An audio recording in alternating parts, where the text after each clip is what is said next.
अत्यंत गरीब परिवार का एक बेरोजगार युवक नौकरी की तलाश में किसी दूसरे शहर जाने के लिए रेलगाड़ी से सफर कर रहा था। घर में कभी कभार ही सब्जी बनती थी, इसलिए उसने रास्ते में खाने के लिए सिर्फ रोटियां ही रखी थी। आधा रास्ता गुजर जाने के बाद उसे भूख लगने लगी और वो टिफिन में से रोटियां निकाल कर खाने लगा। उसके खाने का तरीका कुछ अजीब था। वो रोटी का एक टुकड़ा लेता और उसे टिफिन के अंदर कुछ ऐसे डालता मानो रोटी के साथ कुछ और भी खा रहा हो, जबकि उसके पास तो सिर्फ रोटियां थी। उसकी इस हरकत को आसपास के और दूसरे यात्री देखकर हैरान हो रहे थे। वो युवक हर बार रोटी का एक टुकड़ा लेता और झूठ मूठ का टिफिन में डालता और खाता। सभी सोच रहे थे कि आखिर वो युवक ऐसा क्यों कर रहा था।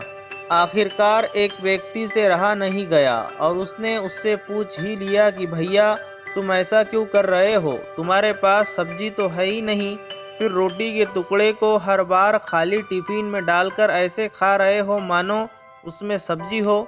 तब उस युवक ने जवाब दिया, भैया, इस खाली ढक्कन में सब्जी नहीं है, लेकिन मैं अपने मन में ये सोच कर खा रहा हूँ कि इसमें बहुत सारा अचार है।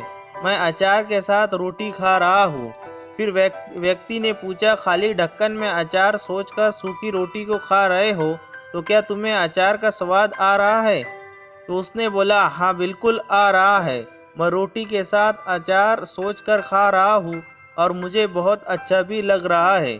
उसके इस बात को आसपास के यात्रियों ने भी सुना और उन्हीं में से एक व्यक्ति बोला, जब सोचना ही था तो तुम अचार की जगह पर मटर पनीर सोचते, शाही गोभी सोचते, तुम्हें इनका स्वाद मिल जाता। तुम्हारे कहने के मुताबिक तुमने अचार सोचा तो अचार का स्वाद आया, तो स्वादिष्ट चीज़ों के बारे में सोचते तो उनका स्वाद आता। सोचना ही था तो भला छोटा क्यों सोचे, तुम्हें तो बड़ा सोचना चाहिए था। मित्रों, इस कहानी से हमें ये शिक्षा मिलती है कि जैसा सोचोगे वैसा पाओगे। छोटी सोच होगी तो छोटा मिलेगा, बड़ी सोच होगी तो बड़ा मिलेगा। इसलिए जीवन में हमेशा बड़ा सोचो, बड़े सपने देखो तो हमेशा बड़ा ही पाओगे। छोटी सोच में भी उतनी ही ऊर्जा और समय खपत होंगी जितनी की सोच में, बड़ी सोच में। इसलिए जब सोचना ही है तो हमेशा बड़ा ही सोचो।